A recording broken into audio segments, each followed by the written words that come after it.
I'm Amy, sex educator, sex and relationship coach, and co-owner of PurePleasureShop.com.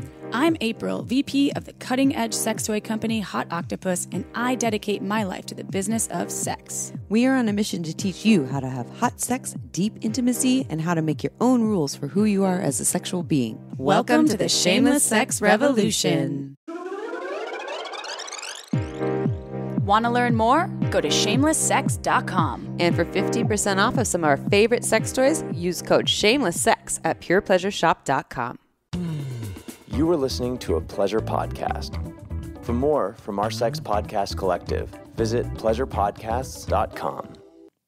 Well, hello, everyone. Hi, everybody. Ooh, that's good. I see what you did there. You like that one? I didn't even tell you I was going to do it. Were you thinking about that, though? No, it just came to me naturally. You're smart. It came to me naturally like something does in my butt from time to time. Ooh, so natural.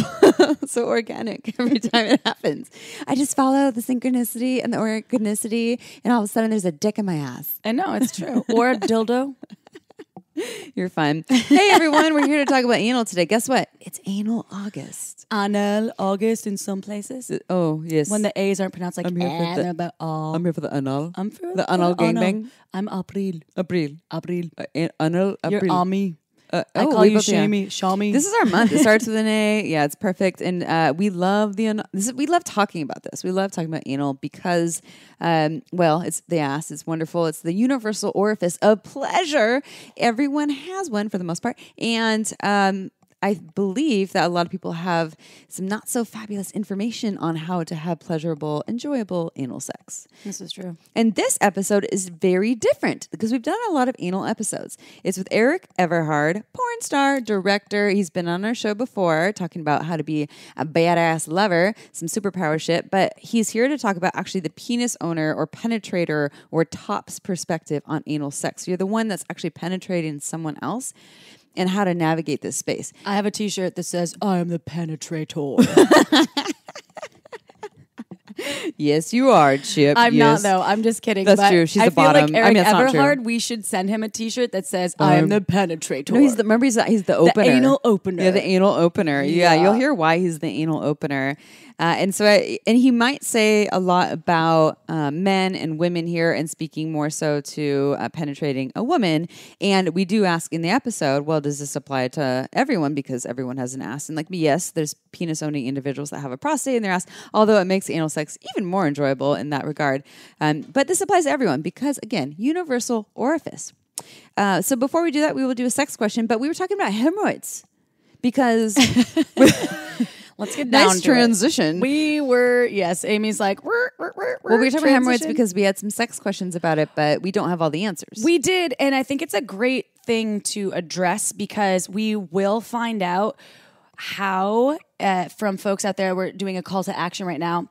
If you're someone that is an expert on hemorrhoids, a doctor, or someone that knows about hemorrhoid, because people do hemorrhoid surgery often, we've had, you've even received a lot of questions. I've received a lot of questions from folks that have hemorrhoids. It's a very big, common It's thing. super common. And people after childbirth, after years, after heavy lifting, heavy pooping. Yeah, all of it, that it's an issue. So with anal, we won't necessarily address how to have anal if you are experiencing hemorrhoid. Well, we're waiting for more info from someone. I mean, I have some ideas, but I'm not an expert in it. So. Well, and we don't want to give false information. Yeah. So if you know someone or you are someone, yes, you know where to find us. You're good at the call to action. Yeah, call 555-55. No, email us at if you want to do contact at shamelesssex.com and say, I am someone that I am an expert in this, or I have reference. And, right. Yeah. And if you are a person that experiences hemorrhoids, know that we will find some answers for you because anal may not be out of your bedroom menu or your booty menu or your menu that's on your sexual playlist. If you're a growling, it's my dog. He's being a little shat. That's me. That's Amy's butt growling. Speaking of shat, though, I have a speaking of shat thing transition. This episode talks about shat a lot. There's a lot of shit talk in here. Yeah. Literally, though, there's a lot of conversations around poop, and navigating the anal sex space if there is fecal matter or if you want to be extra clean. And so I just want to say this ahead of time. If someone is really uncomfortable with that kind of conversation, this may not be the episode for you, because Erik has a lot to say about that. He has a lot of experience in porn and working with people who go to the utmost measure There's to make a book sure. recommendation here. It's called Everybody Poops. Everybody, sometimes everybody poops. Oh, I didn't know where you're going with that. Yeah, there you go. You got But it. that book is for, I think, 2+. Yeah. You can read it. But adults could use it too. And that's what I'm saying. So, and not that I'm shaming you if you have any Poop shame surrounding or poop fear yeah, or poopophobe. Yeah. You're a germaphobe, so you talk. We're not going to go into this because we talk a lot about this in the episode. But I just wanted to give that disclaimer. There's a lot about pleasure techniques, etc., like how to positions, things like that, and there's a lot of poop talk. So be prepared. And I have to say, as a sex educator, when I teach Anal Sex 101, this is one of the number one questions, though. What about poop? How do I navigate And this? shit happens, so Shit. we'll get into it. If you're going to play in the mud, you might get dirty. It's not going to be that explicitly dark and stormy with stool. It's That's a new cocktail they're making. It's a dark and stormy with stool. so good. It's all the rage. It's like got chocolate in it, maybe? I don't know. All right. You ready? We think we're funny. If you're still with us, we love you. Good job. You're strong. Thank you. All right, sex question, not related to poop, just so you know, but still related to the anal. I'm a 36-year-old cis woman, and I've tried anal sex a few times over the years, and every time it's been painful, and I get scared and end up calling it quits pretty early on in the session. I've never successfully had an entire cock in my ass. Some fingers from time to time, yes, and that felt good. Any suggestions for me, or do you think anal sex is just not meant for me? This is really common. I think Erik talks about this too, and the reasons why a lot of people maybe opt out of having anal sex is because they have these negative experiences where it's really painful and like, never again will I do the anal. It's off the table. And I think we talk about this, even though he's a porn star, we talk about this in the episode. Unfortunately, the number one sex educator for anal sex is porn. But like he says in this episode, he says, I'm designed to create fantasy. It's not necessarily like, here's all the facts. Here's how you really do it. It's for shock value and entertainment.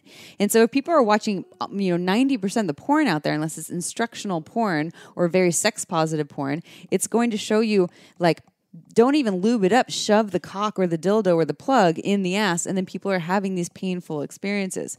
So that's one of my first questions for this person is, where did you or the people that penetrated you have anal sex education for the first time, or have they ever? Is it porn? Did anyone ever take a sex ed class? Have they listened to a podcast like this? Because there are plenty of ways to have wonderful, pleasurable anal sex that doesn't have to be painful. Yes, anal sex will have discomfort when your muscles are relaxing, but pain doesn't have to be a part of it with enough breath, lube, slowness, prep in terms of the fingers and plugs, which I think Erik also talks about on here. April, you have perfected the anal sex game only in the last 2 years. You're 38 now? I'm 39 39. now. You got really good at anal at like 36 or 37, right? You really got it down. I think I was 36. Yeah, same age, I think. Yeah. 36. No, I was 2017. Yes. Oh, yeah. I guess. Our anal anniversary. Yeah, so you're like 35, 36. I think, yeah, I don't know. The math right now is not coming to me, That's but cool. It's really easy. Yeah. I will say that, so to this person that wrote this question, I was scared by anal sex for a long time. Not scared in a sense of I was curious, but I was scared in a sense of I had tried many times and it wasn't successful. And there were things that I remember thinking about myself, which were, well, I've watched so much porn and so many different scenes that folks were just able to have the dick slide in or the dildo slide in. And why wouldn't my ass work that way? And so I thought, kind of the same thing. It wasn't for me, or that I just didn't understand. And you had given me some tutorials, and we had done an anal episode before I lost my anal virginity, or before I gave lost it up. I don't know where it is. It's in the gutter somewhere. And I took all the tips and tricks from that, and still, without success, had an experience. And I even had toys ready. I've talked about it before. Success means you didn't get a whole cock in your ass. I didn't really even try because it always was painful. Oh, got it. So I didn't really warm it up enough. And so the thing is, I have to say to this person, is anal sex just not for you? You won't know until you give it a go with someone that you trust. I think trust is a huge piece, because I think the folks that had tried anal with, which were partners, long-term partners, they didn't really understand how the butt worked either. So it was education on both ends of the spectrum, the back door and the front door of trust. And once I kind of dropped into trusting my partner that I was able to experience my first anal pleasure with, it's still, there's a barrier, and sometimes it doesn't feel good. And a lot of the times it does. But sometimes I'm just like, nope. And then you have to trust yourself. Yeah, listen to your body. But use the lube. Saliva is not enough. No. It's not enough. And even if, and that was another thing. So the fingers, and they go in, we in this episode go into so much detail, but the fingers really help. And then the warm up, the slow, all of that. And I will also say the toys are a huge factor that helped me as well. I had a whole Stronic in my butt 2 days ago, or maybe it was last night. Oh, nice. Yeah. What day is it? Yeah, Friday. It was last night. A whole Stronic that goes brr, brr, from Fun Factory. It's like that thruster. Yeah. And you got an anal thruster. I had never in a million years, I'd worked at Fun Factory for 7 years almost. And I had never imagined that I would be able to even have something like that in my butt. And Good then job. I've had incredible orgasmic experiences. Yeah, I think in this episode we don't talk a lot about because there's like a lot about what to do or what not to do to make it pleasurable, but I would just want to advocate for it can be fucking awesome. It can feel so amazing. I mean, you said in it that you've had some of your best orgasms through anal sex. And I think that there's just these barriers to get over, and it takes some time, prep, and experience, practice. Some other tips, and I believe next week April and I are going to do an episode, because this is very much from the penetrators experience, so the penis owner or the dildo wearer. But I think next week we're going to do one more from the bottom, so the person being penetrated. So there'll be an episode all about that. But I'll just throw out some other tips for this person. If you've experienced pain, also maybe it was the other person was just going too fast or too hard. So obviously slowing down. We talk Maybe a lot too about that, adding loop, or too big. Sometimes. But also maybe you should be in control, not like you in doggy style and them just penetrating you when they want to. So maybe you on top of them, like they're laying down, you're squatting on them, and with a lot of lube and time, you're making your way onto them. It might take you 5 minutes for you to, make your way all the way down around the cock, and that's okay. It might take 10 minutes. Who knows? They might go soft during that time. Start rubbing their balls if they have balls, or their nipples, or kiss them or something. Another tip, bear down. I know bearing down means if you're trying to push. If you're a pussy owner, your pussy and your asshole down towards, I'm sitting on a couch right now. So you're pushing down as if you're trying to almost push something out of your genitals or your ass. That can help to open up the ass to allow something in it. But there's so many ways to make it pleasurable. Like April said, it might be for you. Just really experiment and practice more with someone that you trust, and go really slow and try a lot of different tools that you'll learn in this episode and next episode. God, my dog is having a party right now. I can't tell if the mics are picking it up, but he is going off.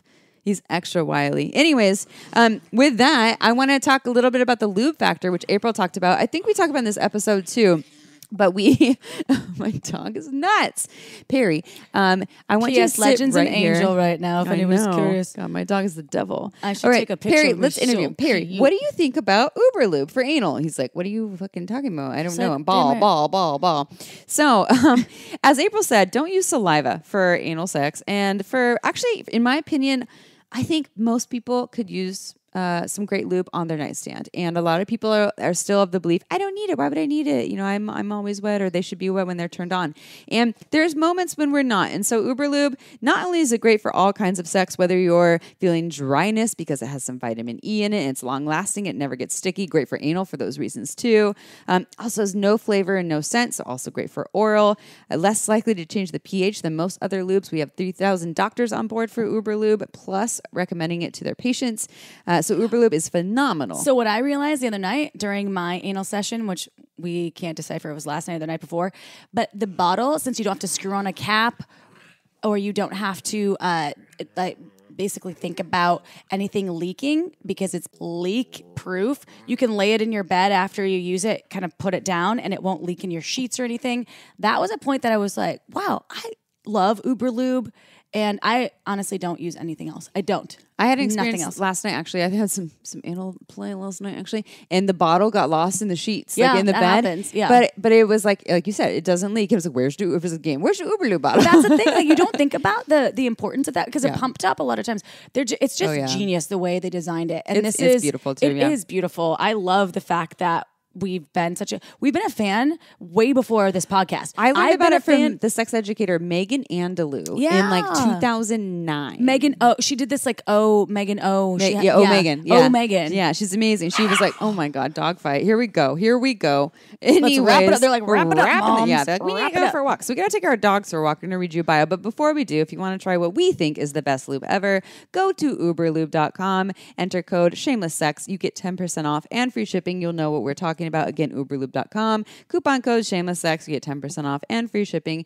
You likely won't regret it. Join the club. All right, Erik Everhard. Y'all ready to hear about Erik Everhard? Oh, fuck yeah. Ooh.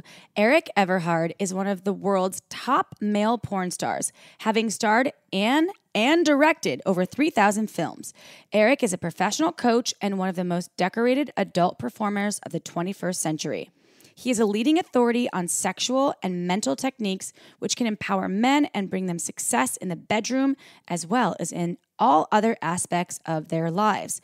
In addition to his wealth of practical knowledge, he holds a master's level certification in Neuro-linguistic Programming, which is NLP.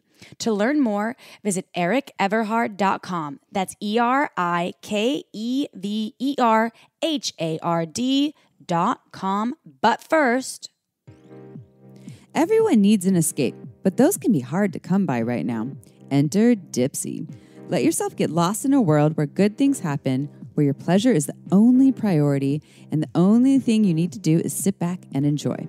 Listen to stories about hooking up with your hometown crush you never made a move on, or that coworker you always had a little thing for, or maybe a story that puts you to bed with someone who's telling you exactly what they'd like to do to you. The options are endless. Dipsy releases new content every week so you'll never get bored. And if you need to wind down after a long, hard day, Dipsy also has wellness sessions, sensual bedtime stories, and soundscapes to help you relax before you drift off. And for listeners of the show, Dipsy is offering a 30-day free trial when you go to dipsystories.com/shameless. That's a 30-day free trial when you go to dipseastories.com/shameless. dipsystories.com/shameless. All right, it's interview time. All right, everyone, it's interview time. I should have pressed record about 10 minutes ago because the minute we got on this call with the wonderful Erik Everhard, every single thing that we were saying was some sort of anal pun in our minds because we're sick, twisted individuals, also known as super awesome, Or sexy, very witty individuals. Yeah, or witty, or we just like the anal. And we like to have fun. So I pressed record a little on the later side, but Mabi, what can you do? We're going to dive right in to the anal. Erik, you are a repeat guest. You were here before talking about mostly about sexual mastery. You wrote a book. You have courses and things. But I'm going to ask you to tell us your story about how you got to where you are today in the field of sexuality or the world of sexuality. I know we've asked you this question before, but share again. Yeah, well, I'm an author and professional porn star turned men's coach. So I've been one of the top porn stars in the world for the last 23 years now. So it's been a long road, so to speak. I know the puns keep coming. So we're going to have so much fun. People are going to have like, okay, this is only the beginning, everyone. Exactly. No big deal. Just only the biggest porn star in the world for 23 years. I can't believe that. I've been around the block at least once. That's why we're having this discussion today. My foray through sex and education has been through the lens of a guy that needs to understand how his body works in order to deliver sexuality at the peak level that you can, especially when you're in a job where that is the requirement, right? So it was, okay, how do I get a hard on in any situation? Right? How do I calm my thoughts? How do I get rid of my anxiety? How do I last as long as possible? How do I bring something out of my partner that wouldn't have happened if I personally was not in the scene with her? So all these things come to color my view on sex and sexuality, because from me, it is physical, it's emotional, it's mental, it's spiritual, but first and foremost, it's physical. Erik Everhard, and I can't ever stop saying your name. You are very, I think, well, I'll let you speak for yourself, but it sounds like you know anal very well in your 23 years of performing magic. And you can go back to listen to the episode that we recorded to learn a little bit more about your history of how you became a porn star, because that's also really great. What episode number was that? I'm going to have to look that up We'll look now. it up. We'll say it in a second. But while Amy looks that up, let's dive deep into anal. How did you learn how to have anal sex? So, well, it's actually funny, because the first time I ever had anal sex was actually in a movie. That was the first time, because my previous girlfriend's was the no-go zone, right? And so, the first time I remember having anal sex was when I was performing up in Vancouver. And that was my very first foray into it. Now, after that, obviously, when I moved down to Los Angeles, I got thrown into the deep end of the pool, so to speak. No life raft, no, water wings, nothing. Just in you go.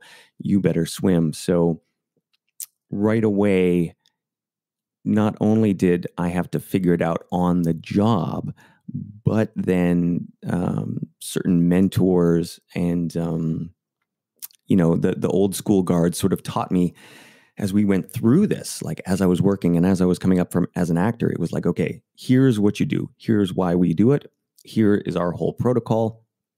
And then you start to figure out your own version of that.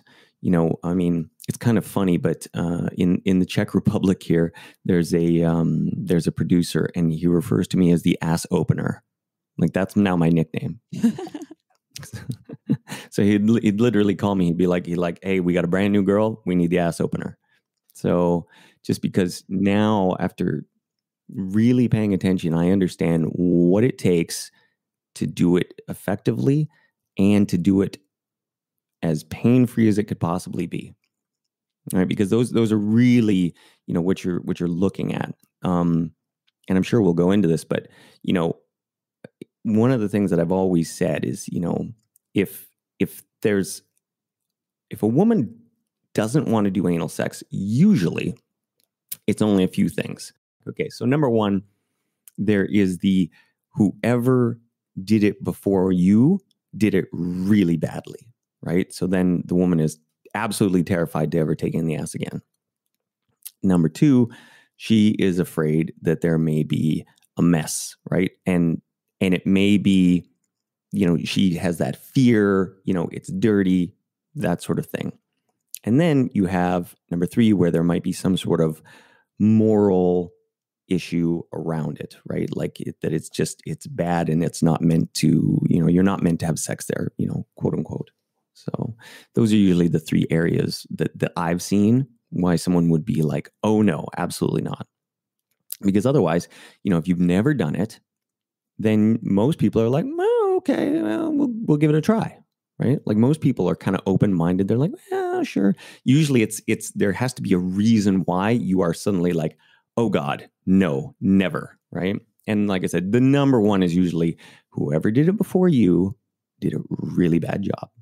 Well, and it's interesting that we are here talking with a porn star, because when we teach on our end about sex, and especially when it comes to anal sex, we're like, don't try to learn from porn, because a lot of times what they're not showing you a lot of the tips for relaxation, adding lubricant, maybe going slow. And I'm so curious what the ass opener is or whatever they called you. What does that even mean? But but I like that we're talking to someone such as yourself who has experience, because I'm sure you're not just like, yeah, just do it like you did in porn. There's a lot more to it that you're talking about here. But I think a lot of those people that had those negative experiences probably learned from just watching porn, or not learning anything at all. Just like, oh yeah, this probably works like a pussy, so I'm just going to shove it on in. Although my pussy doesn't even like things just shoved on him too, by the way. So I like things warmed up, but this isn't about me.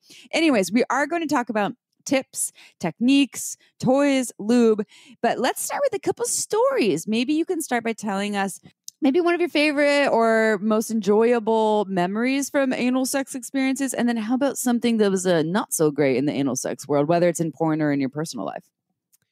Well, see, it's funny for me, right? Because, in my personal life, I almost never do anal sex, ever. And that, for me, it's really just from a biological perspective. So I'll kind of go into that. So for me, at least, there can be like, okay, like this was, kind of a fun anal sex session, but it's never going to be super enjoyable for me.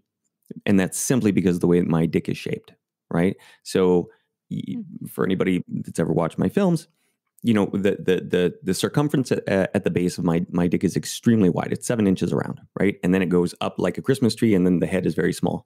So when you start looking at, okay, let's look at what happens with the asshole, because it's really a muscle, and once you stretch it open, it stays open, quite easily from that perspective, right?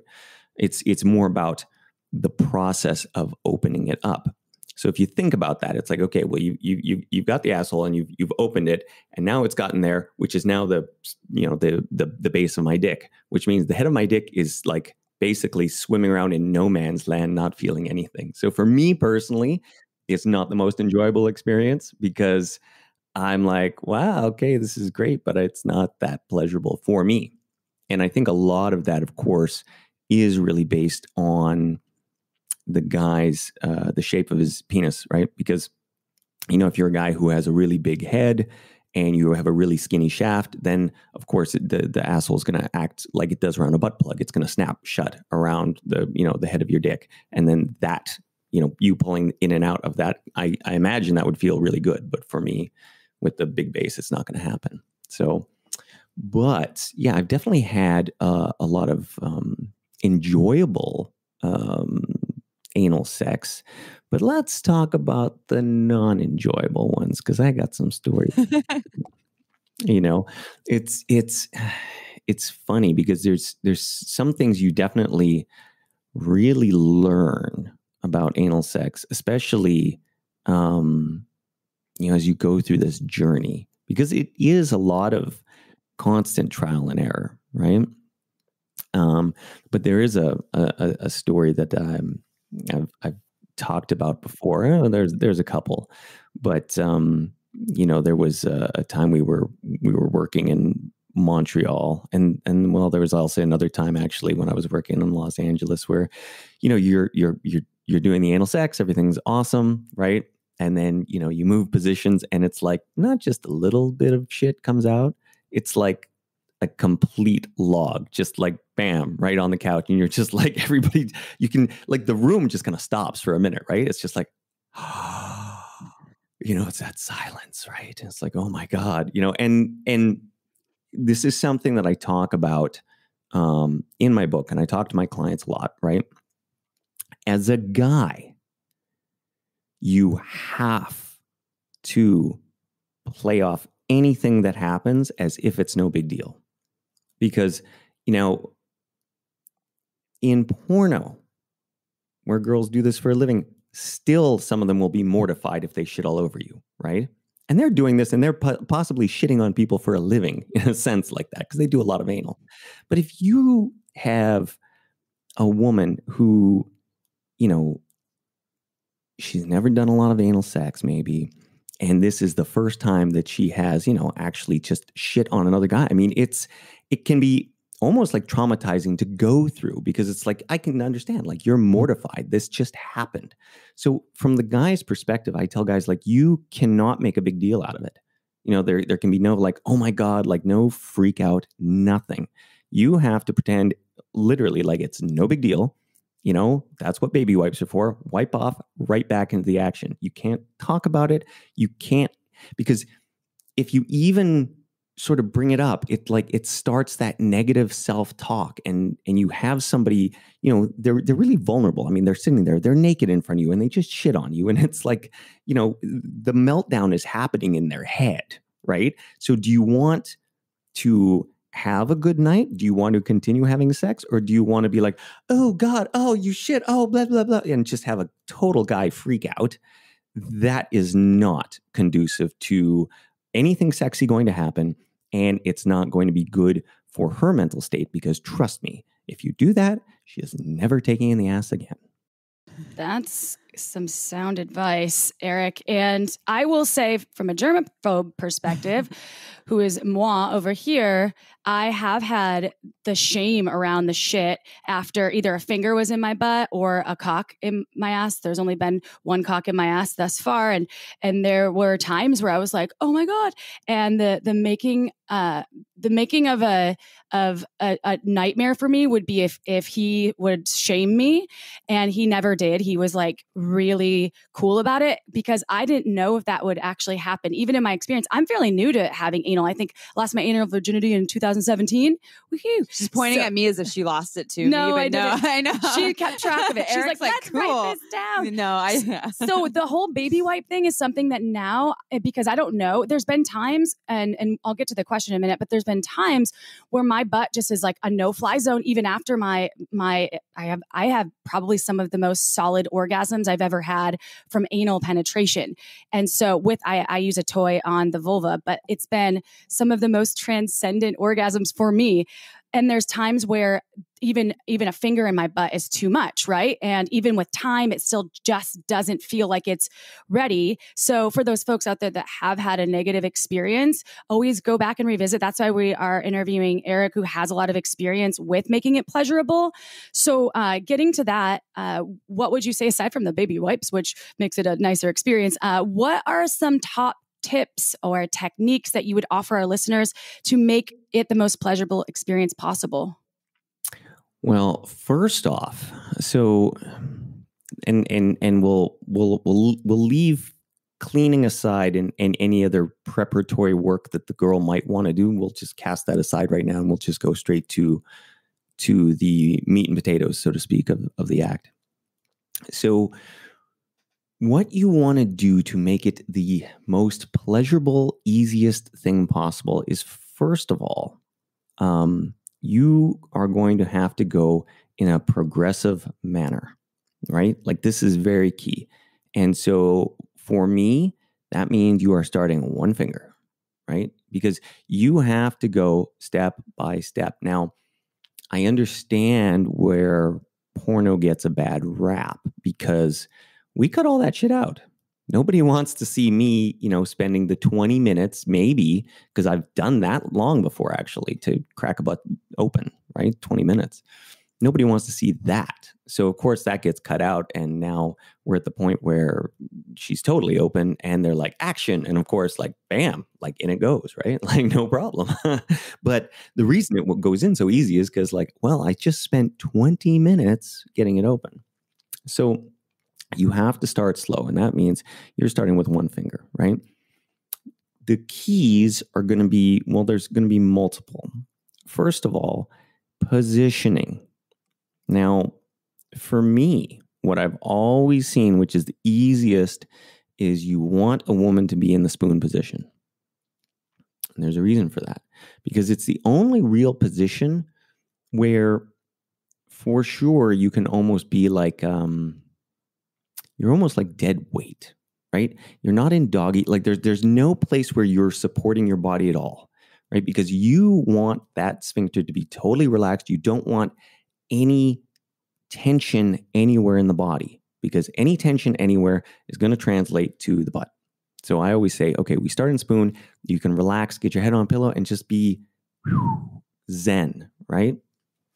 Then the next thing that you have to have is you got to have good lube. And I emphasize that, good, because people have a habit of going cheap with the things that actually matter. Now, why they do this, I don't know, but in my opinion, water-based lube is the shittiest thing you could ever use for an asshole, right? Because what it's going to do is it's going to get sticky and it's going to get tacky, because, it's basically glycerin based, right? So as soon as it starts to dry, even just a little bit, now it gets this sticky, tacky mess.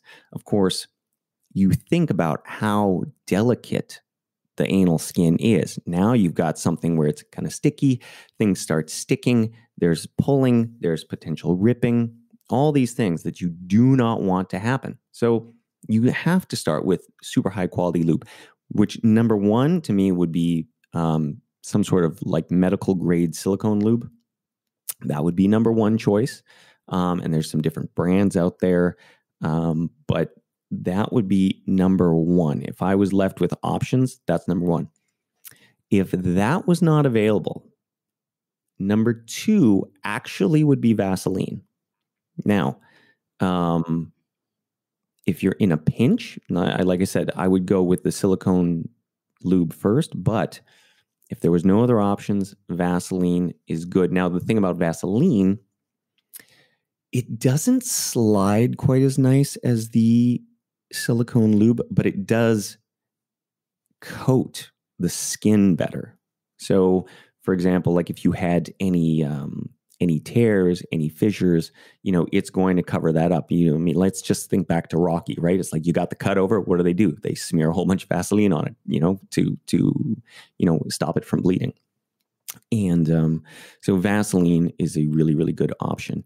Then my last choice, if you really wanted to be more holistic about it, I would go with coconut oil. And then you have to start progressive, right? So you have to go, like I said, you start with one finger. And the key, and this is really the key part that most people miss out on, is every asshole has a resistance point. So it's something I always talk about. Like you have to push to the resistance point and no further. And if you are paying attention and you're not trying to just ram shit in there, then you are going to feel, you're going to be like, oh, wait, we got resistance. Okay, now you sit. And you wait, and you wait, and see how long it's going to take for the asshole to relax, and then you can go further. So then it's like, okay, we push again. Oh, we got a resistance point again. Again, we stop, right? So you build that whole protocol into one finger, two fingers. Then, usually after I've got two fingers done, then I can go with the dick. Now, the process is going to be the same, except this is a key point that I want your listeners to understand. Really key, because I know so many people that I've seen in porn that fuck it up, and I guarantee you there's a ton of motherfuckers at home that fuck it up, right? You need to have 100% glass cutting wood before you fuck a girl in the ass. It must be hard as granite. It might as well be the Rockefeller statue. I don't care, but it needs to be 100% wood. Because if you have a 70% hard on, two things are going to happen.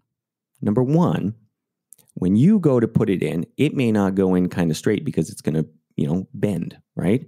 Now, it could end up hitting sidewalls. I've known so many ladies that will say that it hurts way more to have a semi-hard dick going in the ass than a hard dick, because a hard dick, it is like the hot knife through butter. It is like, we are going straight in. We're not hitting sidewalls. We are like straight on till morning. It's like the yellow brick road, right? Going to the Wizard of Oz.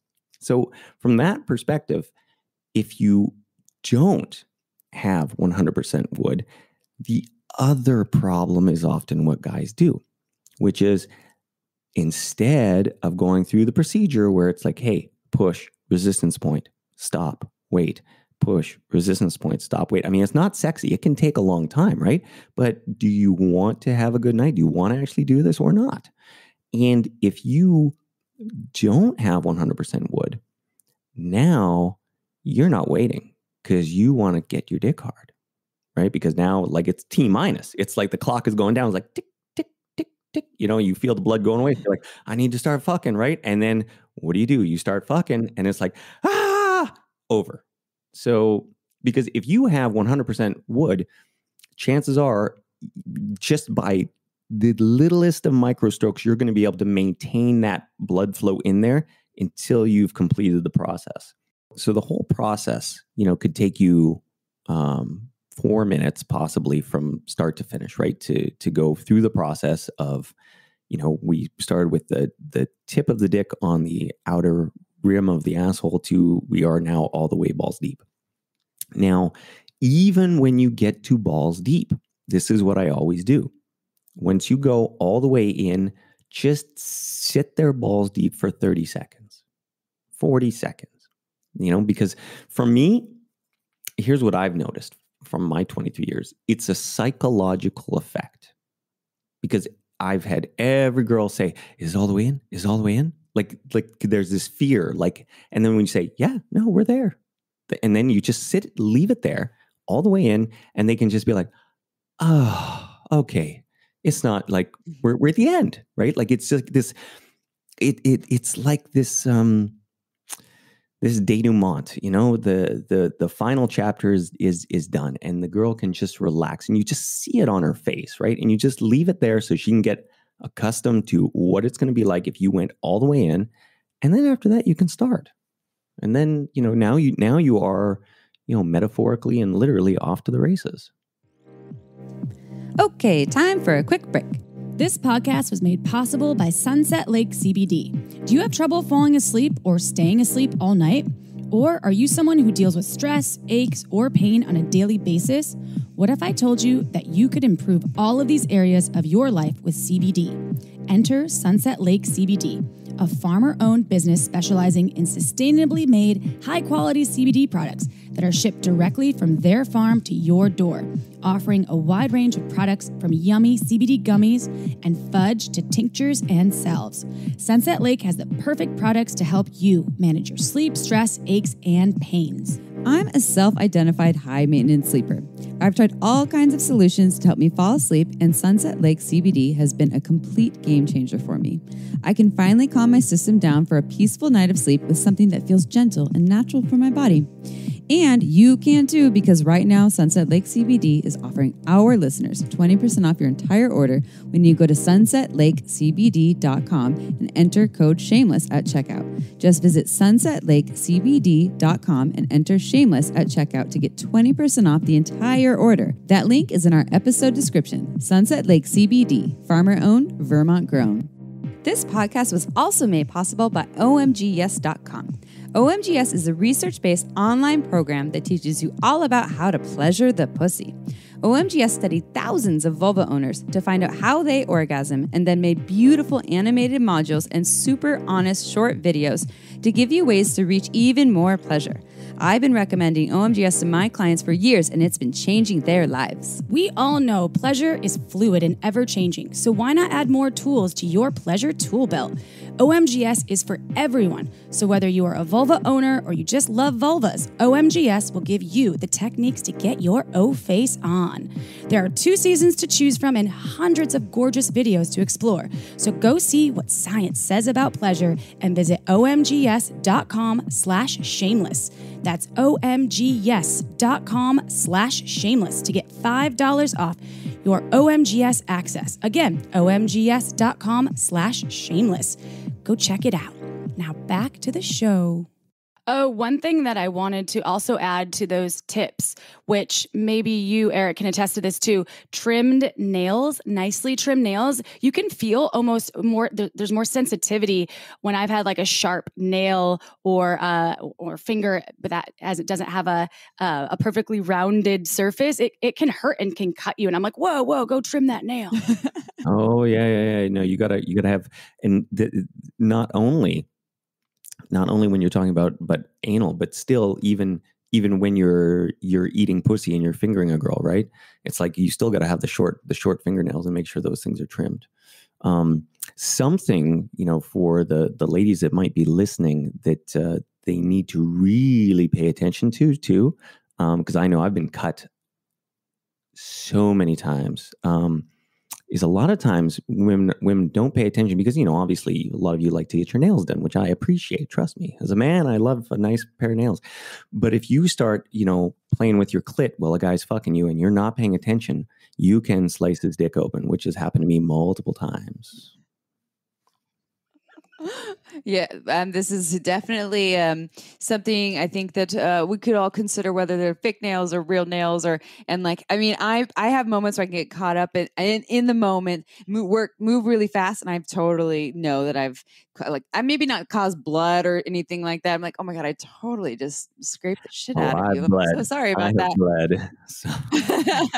Oh wow, someone's into that though. There's some people into like, ooh, knife play with my fingers. I'm going to put these two questions into the same category, but they're not. They're different. I guess different categories in the same question. Number one, that we haven't really discussed. But we're talking. I like this. I like that we're coming from a perspective of you're the penetrator, teaching other people who are penetrating. So you're coming from that perspective, which I think is different from what we've taught or done on here before. But you're teaching very much about for penis owners who identify as men who are having sex with vulva owners who are women. The ass is a universal orifice. So my first question is going to be, to your knowledge, and this doesn't necessarily have to be about what you've done, but to your knowledge, might this apply to anyone who wants to penetrate any ass, or is it different for a woman's ass versus someone who doesn't identify as a woman, who doesn't have a vulva? And actually, I'm just going to start with that because my next question is a weird one because I'm going into the fecal matter thing, and they shouldn't be linked in this way.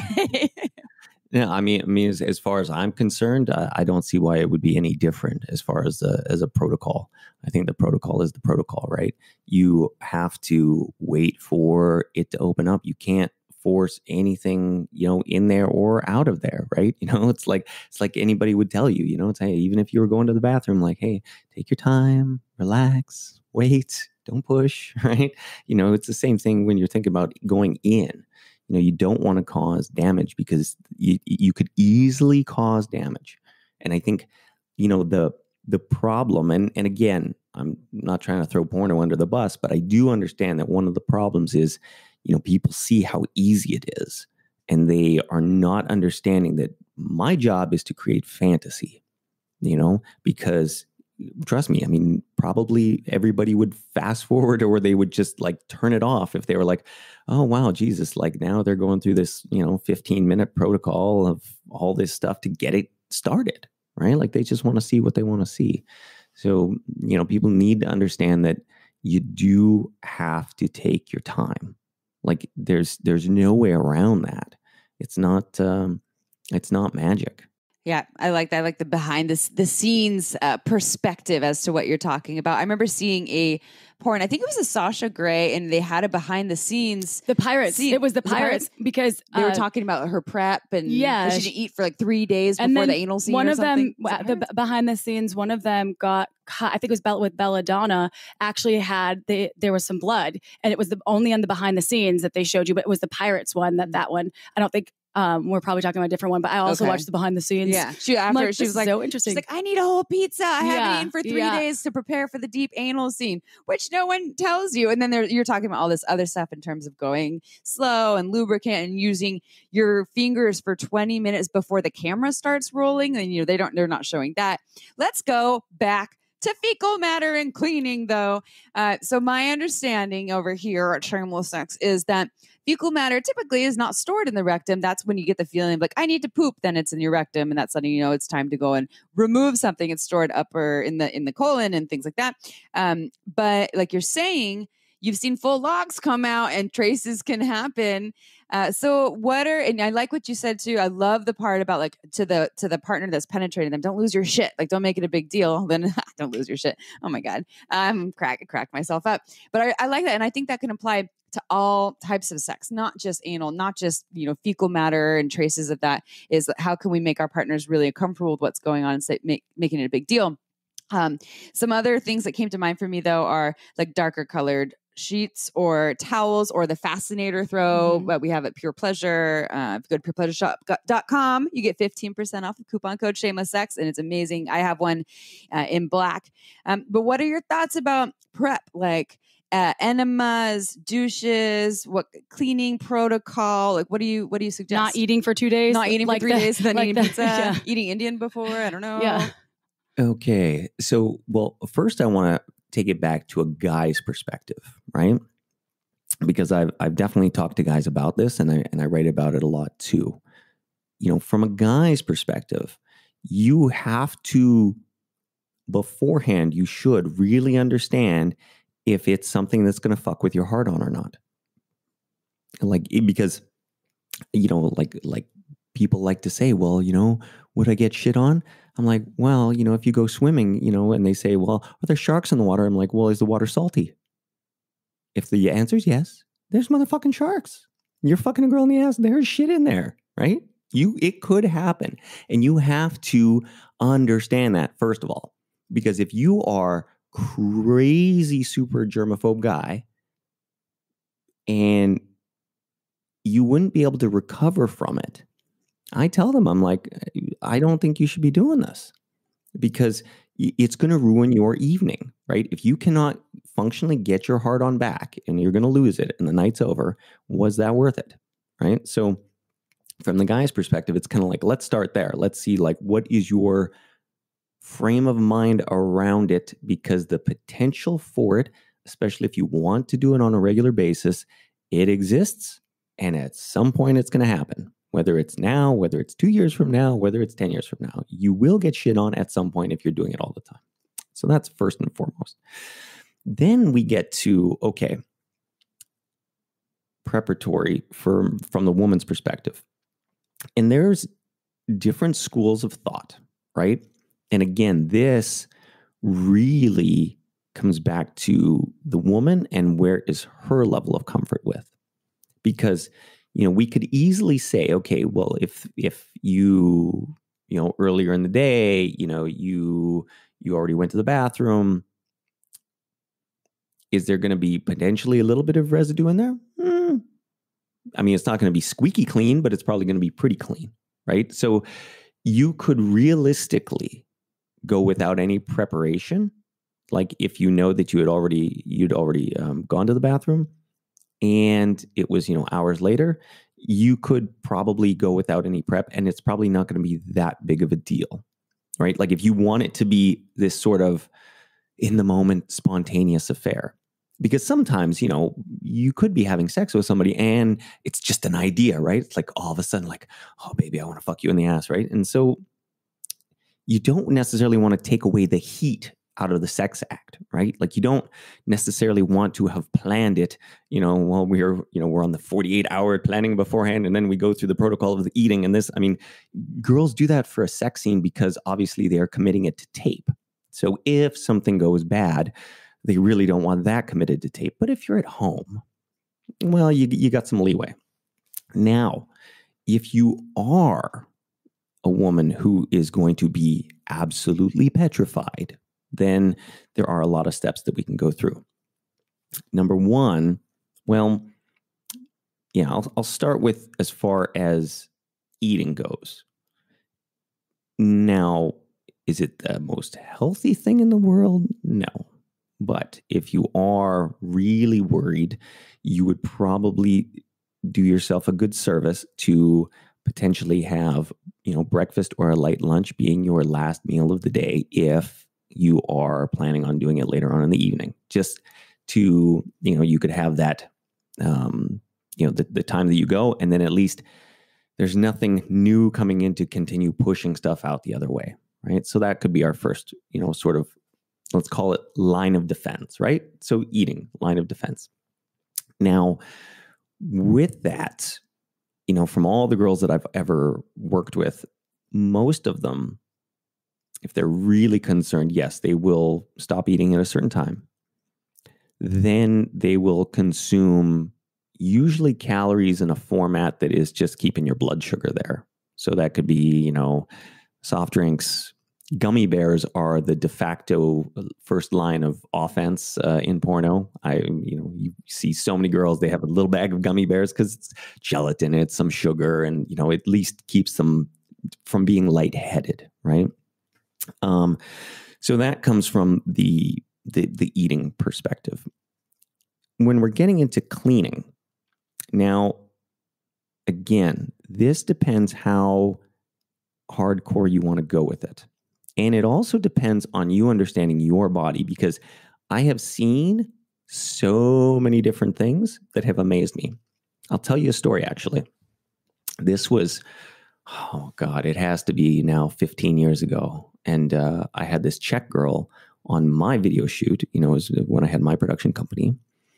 And she shows up and she's in the makeup chair and they're getting her made up. And, it's like we're doing like a DP. I mean, it's a big anal movie, right? And then I say, hey, do you need anything, sweetheart? And she's like, oh, yeah, go grab me I want a venti Starbucks. And I'm like, oh, no. I mean, that's like, the cardinal sin, right? It's like, no, you can't have coffee because, of course, coffee lets everything move, right? It pushes everything down the pipe. I'm like, oh, God, no. And she just looks at me. And this was so funny because that very like Eastern European stoic expression, she goes, trust me, I'm a professional. I'm like, all right, fucking venti Starbucks coming up, right? So she got her venti Starbucks. And I mean, she was as clean as a whistle because she knew exactly what she had to do when she got in that bathroom and she knew her protocol worked. So there is this sense of, if you're doing this all the time, you can start to really trust yourself. Of course, sometimes that trust comes from trial and error and it's going to come from failure, right? There's they say there's no failure, only feedback. Well, you're going to get feedback if it doesn't work. So the cleaning protocol, there's a couple different ways you can go about it. What I find, if you're just going to do it as not being super paranoid, my recommendation would be an hour before you're going to have anal sex, right? And there's a reason why I say 1 hour, because you want all the water to be out of your system. You want it to all be gone. The biggest mistake you can ever do if it goes wrong, in my opinion, is to go clean yourself 5 minutes before you're going to do anal sex. Because if there's any water trapped up there and it just happened to make it to your upper rectum, I mean, it's like the shitstorm tsunami of diarrhea water that is just coming everywhere. I mean, I'm just going to be honest with you. It's bad, right? It is not good. Not a good look. Not a good look. So you want to make sure that's not going to happen. And I know sometimes people are like, oh, I just cleaned it. I want to go right there. And I'm like, no, not a good idea. Not a good idea. Wait, right? Get all the water out of you. Like you already did the cleaning, right? So unless you're going to go to the bathroom again, I mean, it's clean. It's not going to be any cleaner now, the fact that you did it now versus, 45 minutes have passed. But in that 45 minutes, now there's a chance, your body's going to absorb the rest of the water. And there's also another protocol that I have girls go through to get the rest of the water out. So, but if you're in a situation where you're not crazy paranoid, I think 1 hour before is plenty. I think that's good. Now, if you are the kind of person where you are going to have a thermonuclear meltdown if any shit happens, then what you could do is multiple things, and I'll go through them as we level up the severity of this, right? So what you could do is, first of all, you can do 2 cleanings, right? Meaning you could do a cleaning with water in the morning, and then you could do a cleaning also 1 hour before you're going to do the event, right? So you've done 2 cleanings. Now, more than likely, we've nipped it in the bud, right? If you are further concerned, now, this can go either way, but you can use an actual enema. Now, that can be very, and I'm going to emphasize this for all your listeners, very catastrophic as well, because you have to do that way in advance. I mean, that is something like if you're going to do an enema, that better be in the morning and you better be fucking late at night, because depending on the strength of the enema, I mean, it's going to keep working for a long time, right? Like you may feel like you need to take a shit for hours. I mean, I have one friend of mine he's an actual porno producer. So he'd gone through this, but there was a point in his life where he needed to have hemorrhoid surgery. So literally before the surgery, they were like, you got to do this enema. So he actually went through the process of taking an enema. And he was like, he told me, he's like, God, I've never shit so much in my life. Like, it was just like nonstop, right? He's like, I must have gone to the toilet like 10 times, right? Until there was nothing left. So you do have to be aware that if you are going to use an actual enema, that it will work for a long time. And you got to make sure that that is no longer working when you decide that you are going to now, go do this.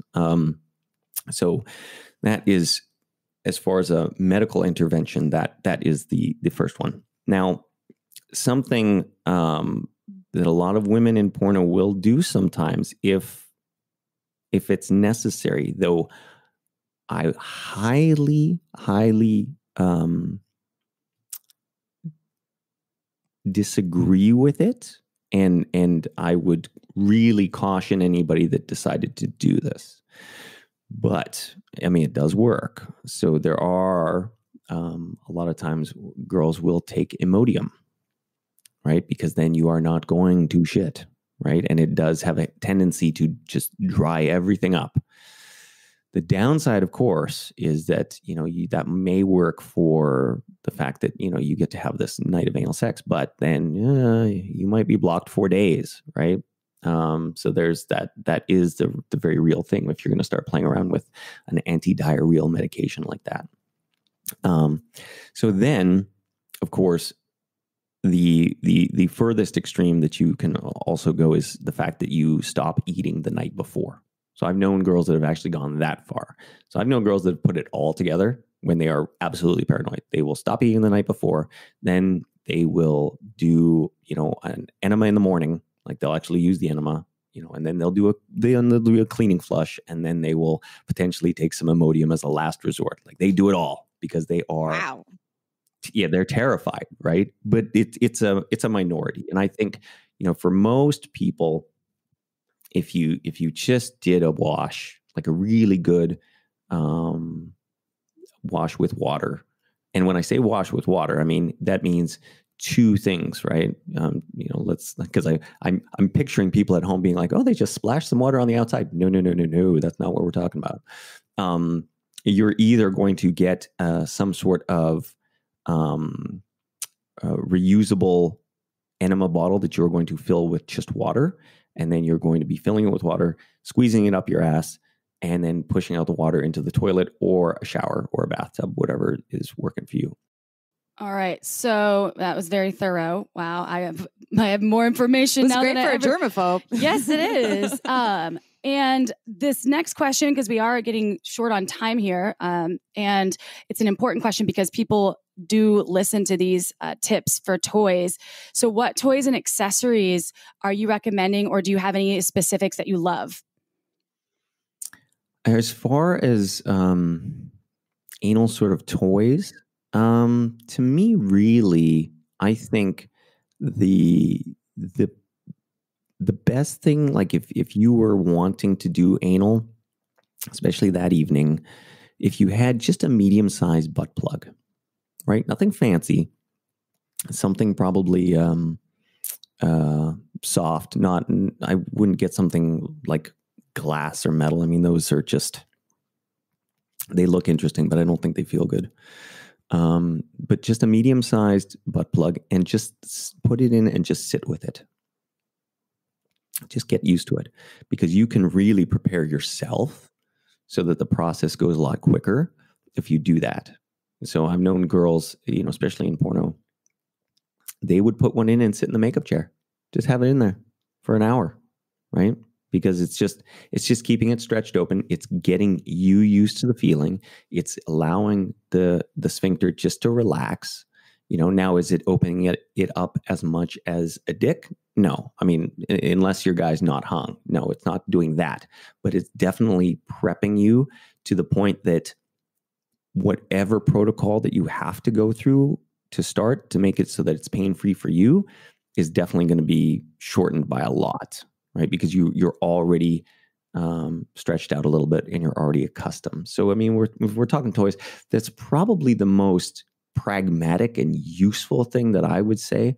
when it comes to the anal game, because it just really prepares you, and it doesn't require anything. I mean, you can just put it in there, and then once it snaps around, it's unlikely to fall out. And, you could just put some panties on over top, and you could be cooking breakfast. You could be doing whatever, right? And you're just like getting ready. So it's kind of like plug and play, so to speak. I see what you did there.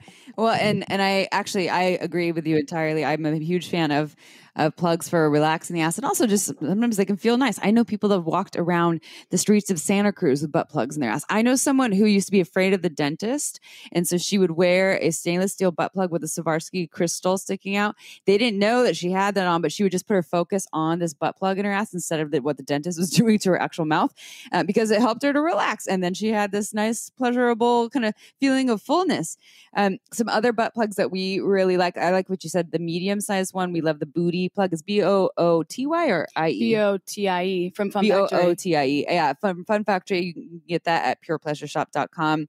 Also, I like the kits that come in multiple sizes. So there's a small, medium, and large. And I find I just always go for the medium in all of those kits. But you can start with a small, work your way up to medium. The large, maybe that's your jam. You're awesome. And maybe not, but then you can kind of figure out what you like. And again, we have these kits at purepleasureshop.com. There's one by Rianne S. that has, they're all silicone. They have the crystal on the end. And then there's the night rimmer set, which I really like. So you can go check that out if you go to purepleasureshop.com. And again, if you just go to the anal section, I think it's butt plugs actually is the section. And then you can use coupon code shameless sex and get 15% off. And anal beads are good too. Yeah, they're different function. But have you tried them? I've tried the bendy beads. You have to really try though, like a full set. It's kind of like a little teaser that you can start small and go bigger. I like plugs for prep, but those just for play. Do you put the whole strand in, or do you just put part of it? Only have I only have the bendy beads really, but they're all silicone, so they're flexible, so they kind of contour with your body. Yeah. And it's more playful than preparatory in my opinion. But we have a mutual friend that used to love them. They were there's a joke about her them being like, for some reason, just getting lost everywhere. And one of her friends borrowed her car and found her butt plugs under her car seat. Yeah. Like, oh, thank you. I like her style. Okay, so we're doing great on time over here. This is one of those topics that we could talk about for hours upon hours. And that's why there's a whole month of Anal August to talk about anal. So, but we will have to move forward and have you, Erik, tell us how people can continue to learn about you, work with you. Oh, we found your episode number, by the way. It's 196. It's called Unleash Your Sexual Superpowers, A Porn Star's Guide to Sexual Mastery with Erik Everhard. So y'all can go and listen to that to hear more of what Erik has to say. There wasn't a lot of anal talk in that one, maybe a little bit. But tell us about your book, the work that you do today. I know you have workshops and offerings coming up, and how can people find you and work with you? Yeah, so they can find me at my website, www.erikeverhard.com. And if they go there, they can get 3 free chapters of my book. So they just subscribe, put their email in, and they'll get 3 free chapters so that they can start learning. Chapter 3 is on pussy eating. So they get that one as well. So they can start putting it into practice. On the other socials, I'm really active on Instagram at Erik Everhard Official. So that's the handle there. And yeah, I've got courses coming down the pipe. I actually have a crushing performance anxiety course that'll be launching in the next couple of months for guys, where I basically teach them my entire mindset and tactics to be able to get hard absolutely anywhere at any time. So that's coming down the pipe. So look forward to that. You have over 3,000 films under your belt, or over your belt, or in your belt, in your pants. You've directed over 3,000 films. I wonder how many have you starred in? A lot. I've been in a lot of movies. There's a lot of movies. I mean, I'm impressed by you, and I'm impressed by your information. You're such a great speaker. You have so much to share with us and our listeners. This was a fantastic episode. Erik, thank you so much. And to all of our listeners out there, guess what? You can tell us how much you love us too by going and giving us 5 stars on iTunes. It just helps more people find their shameless sex in their lives and become part of the shameless sex revolution, y'all.